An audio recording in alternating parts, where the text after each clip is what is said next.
come on, man, down here. I want to try and promote one of my stories or some of my stories. I've not really spoke about them. I just keep saying, go and look at the stories. Well, if you don't know what the bloody are, you're not going to find them, are you? Now, there's an explanation out there to a friend of mine because I put it in one of my stories. Yeah, I kind of fucked it up a little bit. I just wanted to talk to her and just say, look, I've just used, the time when we worked together in the stories because it was a nice time. And I don't know. He's got to the point. Yeah, did it seem freaky? I don't know. I didn't want it to be like that. But I wasn't talking about her. It's just the feeling that she gave me when we worked together and things like that. It's just the same when I describe Holly's smile on this morning and things and just everything else I've done. But one of them I wanted to recap on because I keep seeing myself work. I saw myself working in an office. Now this story is about basically someone that resembled kind of David Bowie. And the guy had a blue suit on, and it was a Galaxy waistcoat. I remember that clear as day, and he had a proper hairdo, side parting with a big quiff and everything. And they gave me a job. Now in the dream, I started off in an office. And I remember the office, it had concrete steps, and it was made just concrete and glass. But it went up, you saw double doors, yeah, and me and Sarah stood at the top of there. But it was a weird, it went outwards, like a upside down pyramid. Now, not too far up, then you see the concrete at the top. And inside, you can see 2 escalators going up to the first floor. Yeah, I saw the reception on the right hand side. And we're talking. Now, this looks like Earth Angel Sarah. But then all of a sudden, we're at the top of the escalators to the left hand side. And you can see the offices behind us and all that sort of thing. And we're talking there again. Now, I couldn't hear anything. I didn't. There's no conversation that I could hear, but I knew we was talking. But then, all of a sudden, it started vibrating the building. Shock. Yeah, like an earthquake, basically. And we all ran out of the building. Yeah, and I came out of the car park and it's in like a triangle. It's an odd shape. Now you can see the old train arches like you used to get in EastEnders. Yeah, in the background. But when we went out the double doors. Yeah, and I walked all the way to the front of the building to see what's happening. But it wasn't an office anymore. It does look like something that resembles number 10, but without the steps. That sort of house where it's like 3 stories, but it looked like, I want to say Tudor house. It's a bit later than that, really. I'm not too sure. But the building that was rocking, because you could see the office on the one side, because, it went straight, the main road, but down to the office it went to an angle. And you see the rocking of the office on the back with the glass, but then you see the house rocking as well, and you can see the foundation, it cracked. So only that one building was rocking. Everything else seemed okay, but then it caved in forwards, and it's something to do with the bloody foundation. It wasn't able to take it. It didn't realise, it was just a big shock, so to speak. I don't know. But then all of a sudden, once I seen it fall, I was back in the office, and my back was up against some sort of bookcase, as if I'd been in there. You know what I mean? When it came down, but then my Earth Angel Sarah came, and she held me on my arm, yeah, and all of a sudden, in a flash, that something, it could have been the portal, I don't know. Yeah, I've witnessed that flash many times in my dreams, and I'm at a train station. And everything was more or less red and white. It had red seats, the metal ones with just the cheapo things, but it had the tile underneath it. Yeah, and you seen the red design on the bottom, and it looked like a train station, but it's not. I think it was a bus station. But you seen the booze behind me. So if I'm looking at the chair, that would be on my right hand side. You seen a pillar behind me, but people was dressed all different. Victorian times, proper ladies with those hand warmers and stuff just walking past, those beehives on the backsides and shit. I remember all that. And I seen the ticket booth there, but I looked around. Then when I came back, there was another building there. Yeah, just a little box like what you get in GTA in the hangar and stuff, similar to that. And inside was something that resembled, GTA, the main computer that you get in the arcade where you can control all your shit. Yeah, well, most of it anyway, not all of it. Yeah. And Sarah, I saw Sarah talking to this geezer. Now, he had an essence of David Bowie. That's the only way I described it in the actual story. But I'll post it on, I'll put it in here. I'll try and do a playlist for that one if you want to listen. But some of it was just an explanation to what I was trying to do to a certain person. But why I put her in my stories. Yeah, it just came out wrong. Oh dear. See, I didn't have the music this time. Something just wants to tell a story about my dreams and what happened. But yeah, we're back in the bus station. There you are. I just went down to the depot. I'm getting nervous now. I don't know why. But yeah, basically this geezer come up there with Sarah and she's pointed. You know, it's like as if say, this is Danny. Right? It's like, okay, who are him? And I'm just there just watching. Yeah, I wasn't doing anything. I didn't really talk or anything else like that to him. Then next minute, he's come up to me, he's done the arm thing, and we've gone down to the house. But it wasn't the office. It was the house. When I said it at the front, it looked like a house, at the back was an office. I was in a house, and it resembles something off bloody Men in Black, where they first go into the entrance. Yeah, and that guy's just sitting there with a paper. Like that. But the house was empty, but the seats for the bus station, the red and white ones I was sitting on, that was there in the house. There was no floorboards or anything. And we've walked out. And as you're looking over the road, there was something that resembled a bomb shelter. No, the movie Nice Guy. And they go into the bit where the players go. Yeah, it's in the middle of nowhere before he almost gets knocked over by that train. Yeah, think of that with a city at the back, but most of the buildings are crumbled. It's like you can see the crumbling over this one door. It's like, okay, what's this? Yeah, there's nothing there, but our side of the street, where the offices and stuff are, was nothing wrong with it. But in the back, you've seen a big massive crane like it was on GTA, but it was red, not yellow. And I saw the helicopter coming over. I always thought it was something to do with actually being blown up. You know, somebody's set a nuke off and stuff. I think it was something to do with a shock, Mother of the Earth. Yeah? I don't know, but I don't know. That's just my idea of it now. It did look like it did literally been blown up. Yeah, everything was smouldering. You can see all that in the background. And when I say I see the landscape, when it comes to what my dreams are, I saw it all. Yeah, it wasn't a nice picture. Let's just put it that way. I've tried to depict it in some of the AIs I've done. It's just the doorway and that, loads of it. Some with witches in there and everything. But yeah.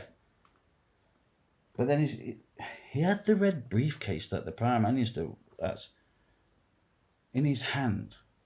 And this is one of the reasons why I freaked out when the current Prime Minister had that fucking red briefcase in his hand. It freaked me out. Honestly, I was just like, shit, what's happening here? I didn't think he was bloody Prime Minister. Oh no. But yeah, carry on with my bit of the story. Yeah, but excuse me, get myself together there. But yeah, he's told me we've gone through these doors, and it's something that resembles the Old Bailey. But I can remember the guys with the wigs on and all that sort of thing. But do you know something? There's a lot of people in there of power, religion, all sorts. Yeah, and there was kind of the depiction of the nasty, whoever they were. Yeah, those who just caused harm in the sake of who they believe in or how hard they were or where they come from. Yeah, everyone was in there. And they had to sign some sort of agreement. They weren't happy, they was upset. We left them behind, right? I didn't see this when I told this story, yeah? But we left these guys behind, whoever they were, yeah, but we made them sign something. And it's something to do, I don't know. I have to get back onto that one later, it's a bit more. But right, but then we're finished. And he's just smiling at me. That's it. That's all he did. And we went through the office, back to the office in the house, and it's still empty, just with that chair. And he pulled out these two things that looked like yin yang. They was blue and they was shining. They had two little buttons on the top, and he just pressed it. And all of a sudden, a beam of light came down. Yeah, and he says, "Hold on, then." Yeah, he says, "You're allowed to know now." And we went up, and I saw a planet, and it looked like a planet, literally above the Earth. Yeah, that's what it looked like, planet on planet. I've got one of them on the AI, which was bloody perfect. Yeah, and okay, fair enough. All right, and I've gone, and you see the hole open, the doorway open. Yeah, it was a perfect circle. Yeah, it opened up, and all of a sudden I've gone in, and I saw just like a field, and it kind of curved with the shape of the actual sphere. Yeah, it wasn't like a planet where like we always got a core. And all I saw down in the valley, yeah, was just a small little cottage. Yeah, I wake up. Right, I definitely went off target then. I had to look at that because I missed the end of the dream. So basically, right, as I've seen the valley and the house and everything in the planet, I was back in the bus station. That flash again? Yeah, so I was in the bus station. I looked a little bit taller, and I could see myself this time. I could, yeah, basically I saw an image of myself. Yeah, so I was looking at myself instead of just being part of the dream. And I was all cocky, laid out on this bench. Didn't look like I had bad legs or anything else like that. Yeah, I had a big, massive bloody hands-free thing. Another one that goes over their head. The big, massive bloody woolly thing. Yeah, I'm talking, blah, blah, blah, blah, blah. And I could vaguely just make out that office that was there before, and it was open, but nobody's in there. But I'm talking to somebody on the end of the phone, and I came out of the dream then. And that was the end of that dream. Yeah, I don't think I've seen anybody else. I don't remember everything. I'll just have to put it in later. Right, there you go. Back to the other bit. Yeah, and that's part of my stories now. It's part of something that kind of is making sense where the story came into it. So if you want to know more, the stories are out there. Yeah, I'm going to keep talking. I need to get it out of my mind. It's my therapy, if you wish. So if anybody gets this, if it never gets anywhere, it's just one of those things. But all I know, I'm going to keep talking. Because the other idea of mine is this echo is not for you. This echo might be for Sarah, so she remembers. How did she get that message? I don't know. So, will I ever meet my guardian angel, this woman that's been in my life? Will I ever meet my soulmate? See, the idea when it comes to Earth Angel Sarah and Holly and people like that, they've got that connection, yeah? Because I think they are Earth Angels. I want to dance with one of them. It doesn't matter which. But it's like kind of use someone for your own gain, but not in a horrible way. So when I dance with them, I want to steal a kiss. Because I want to remember what it's like to kiss the smile of an angel. But that's not fair. You can't kiss a woman and think, oh, I'm going to kiss you, but I'm going to be thinking of somebody else. It just seems ultimately wrong.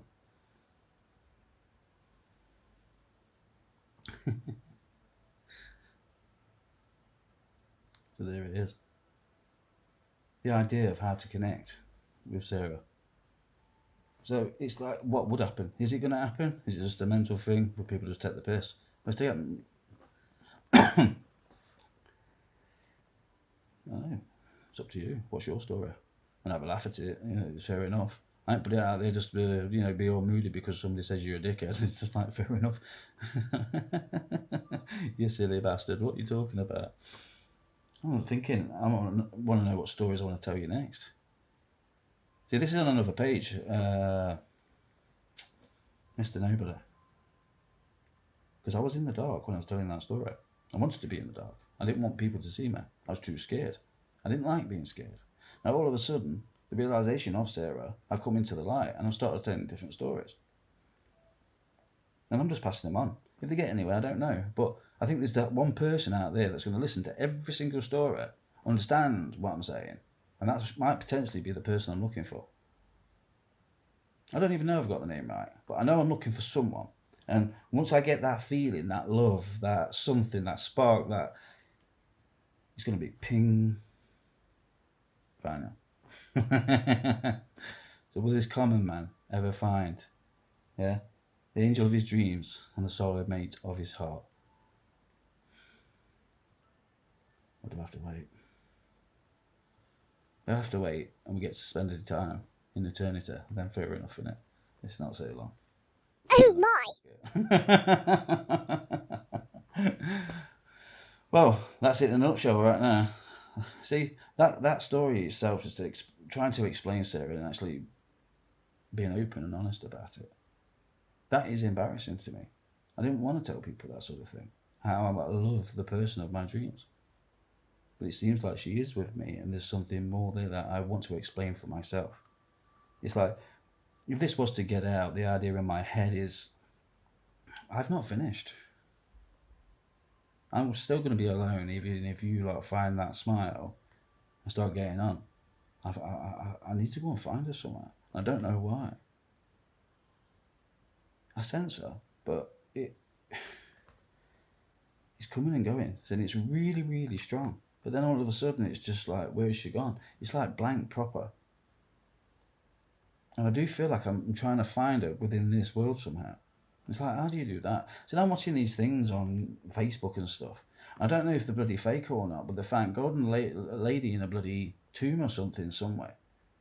And it reminds me of my dreams and that. There's been a couple as well. And all these ancient things of Antarctica, but it's like, I think that's fake shit, I don't know. I really don't know. I'm looking for the doorway in the graveyard. This is why I wanted a little bit of help to try and draw it better. I've done something on Conan Exiles that's kind of a replica of what the layout was. I got the door nice, the steps going down into the centre of the earth and all that sort of thing. So I did that well, but it's still not perfect. If I was to have help, I could give you kind of a quite accurate depiction, film, mini film, cartoon, whatever, yeah, of what I've seen. 100%. Yeah, there's no doubt on that. Detail is just there. So, yeah, there, my Sarah. Will I ever find you? Who knows? But you know something? The fact I can put my music on and just drift away and dance together anyway, do you know, that's good enough for me right now. I couldn't care less. I have to go down the, don't know. I don't know. I don't know what to do. I feel like something's going to happen. Just go watch this space, haven't you? Oh, come on, man, down. I didn't want to do that bit at the end. This is nothing to do with it. This is just me. Yeah, what I deal with on a daily basis, what's in my mind now. And like I say, I still don't understand why it makes sense. I really don't. So if I keep watching this back, is this my memory to myself? Am I just giving myself an echo so I can go and find Sarah? But I don't know. But on the basis that I keep having funny turns, then all of a sudden a bloody story's coming out. It's just like, if it was you, would you be doing what I'm doing now? You've got to document it somehow. If you've got something in your head, do you know something? I don't know if that's a bit of advice. Ping something. Do you know something, guys? If you've got a mental health problem and you're listening to this crazy shit, yeah, it might have a solution. Just get it out there. Put it on frigging YouTube. How bad things can be. At least then the government themselves can see the bad times people are having. Yeah, there you go. Keeps throwing it in the face. Any time that you go on Facebook and you get that Labour shit come up saying vote Labour, do this, do that, just go in the comments and drop one of them. Oh dear.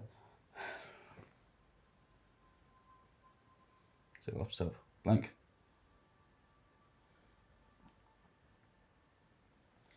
Give me it. Yeah, the mental health thing. Just an idea, guys. Yeah, it might calm you down getting it out. It's not about who listens to it on YouTube, that sort of thing. It's just getting it out of your system. So my neighbours must think I'm bloody crazy because I've been shouting out this phone, as you can tell through the stories if you got this far. But if you got a problem and you can't deal with it, yeah, go to the top of the fucking mountain and let's just all scream.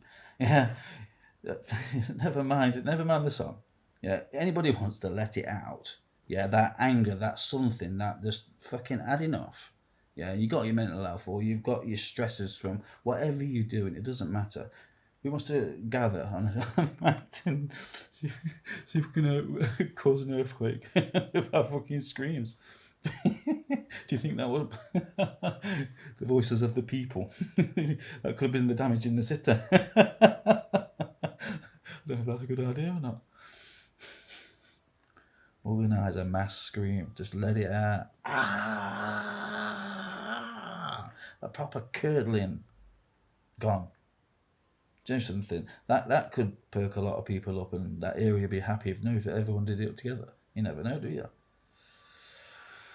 Oh, random thoughts. Right. Didn't want to make this one long. I have to chop it up and put in some shorts. I think I've had enough now. That's it. No. Yeah. Go on. Right, see you in a bit.